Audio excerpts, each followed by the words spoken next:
Deo studenta pilota 44. klase Vojne akademije ratnog zrakoplovstva i protivvazdušne odbrane, koji će uskoro postati potporučnici avijacije, piloti lovci, ovih dana na aerodromu Priština privode kraju dugogodišnje školovanje i obuku za pilote. U toku tog školovanja mi smo promenili 4 tipova aviona.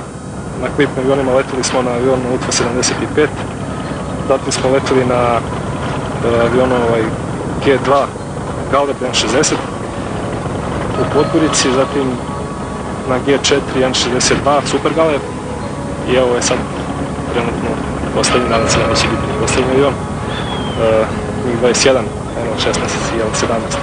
Idemo s razom 7.5, brzina sputnije u pametnom. Nemojte se plašite ničega, da se ustežete, normalno sve radite fino po planu. Znači nije bitno u zoni da se uredi što više, nego to što uredite kvalitetno. Znači jedan komplet ako treba, jedan, ali jedan komplet. Upravo danas, budući vitezovi plavih visina treba da prođu jednu od zadnjih stepenica u školovanju, a to je prvi samostalan let na lovcu precrtaču jednosedu MiG-21. Danas jedan za njih je najvažniji. Jedan deo njih lašira, odnosno prvi put samostalno leti. Sve fizičke pripreme koje se s njima obavljaju se od momenta dolaska, znači na 4. godinu, odnosno ovde. Ovo samo je mala fizička prova, znači osnovnih funkcionalnih karakteristika, pritisak, puls. Uglavnom je porast, međutim to sve prođe čim uđu u avion.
Ispitni let studenta pilota služi da nastavnici provere i ocene usvojena letačka znanja, a posebno ovog puta cene se faze priloženja za sletanje, produžavanje i samo sletanje.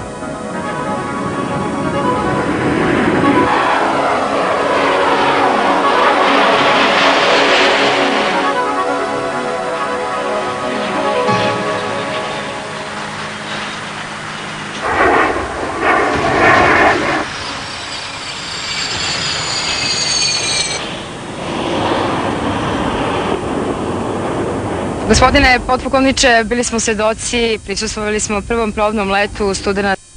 Malo samo to, više se problema baca na držanje normi po ovim elementima vežbe da bi se tu što bolje ocena nagurala. Avion je vrlo karakterističan prema tome što je vrlo brz i mišljenje mora da ide ispred njega. Znači kad bi svaka ranja mislila se trenutno na nju, let ne bi bio baš tako uspešan. Znači mora mnogo brzo da se misli na njemu. Sad si letao sa instruktorom. Za sat i po vremena ili eventualno sutra očekujete prvi samostalni let, dakle nema nikoga pored tebe. Šta će biti? Ono je što let kao i svaki drugi, malo će biti, adrenalin će više raditi, međutim nije to prvi samostalni let, ovo je 4. vazduhoplov na kome samostalno letim, tip vazduhoplova i neće nekih većih problema, čak će biti verovatno i bolje nego ostale letovi. Interesuje me pri ulasku u avion, da li postojite naglašeni individualizam ili je potrebna saradnja više ljudi? Pa potrebna je saradnja više ljudi zbog toga da bi se letelo, nije samo sesti u avion i letiti. Prvo treba ljudi koji će da spreme avion, da avion bude tehnički, mislim, da bude spreman, da bi taj let bio bezbedan, a posle svega toga dolazi letenje i uživanje u letenju. A da bi ovi mladići leteli bezbedno i sigurno, brinu se ljudi iz Senke, tehničko osoblje i pripadnici vazduhoplovne baze o kojima se obično malo govori. Ova jedinica i školovanje i da uspešno privede kraju školovanje još jedne generacije pilota ratnog vazduhoplovstva i protivvazdušne odbrane. Također u ovom sistemu treba istaći i jedinicu za opsluživanje avijacije, koja je također u velikim žrtvovanjem i zalaganjem, kao i nepoznavanjem radnog vremena, obezbedila ispravnost zemaljske tehnike da bi se također opslužila jedinica avijacije za izvršavanje namenskih zadataka. Uzbuđenje posle ispitnog leta nije se još ni stišalo, a na red je došao trenutak koji svaki naš pilot lovac toliko dugo čeka. Poletiti sam na supersoničnom migu i vinuti se put neba. Pa nema baš malo. Ništa posebno. Jeste čuli od kolega kako je bilo? Bili smo. Šta pričaj? Pa, kao i pre svaki let.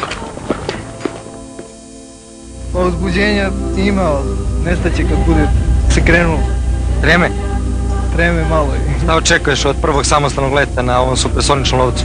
Očekujem da sve bude u redu, da nemam nikakav otkaz. Nadamo se da će biti tako. Puno sreće. Hvala.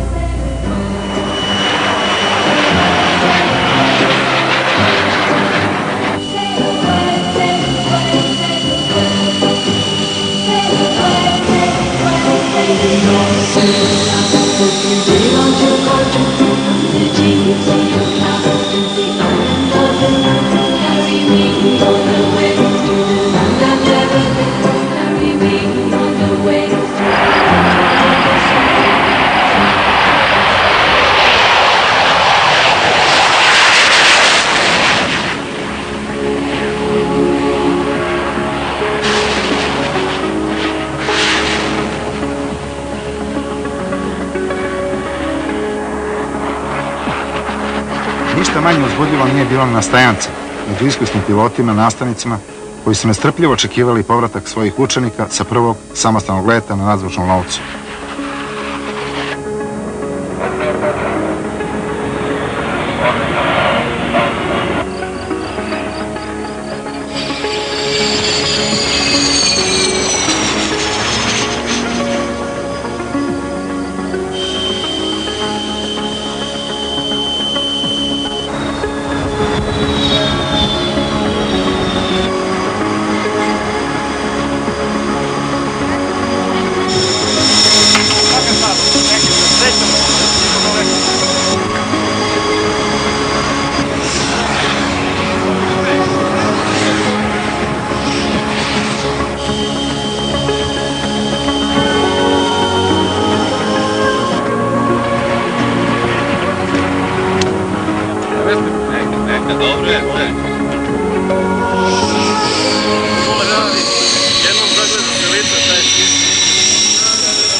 Ostaću sećanje o ovom letu, ovaj prvi, lepo vreme, ovakav doček televizije, radi sve to.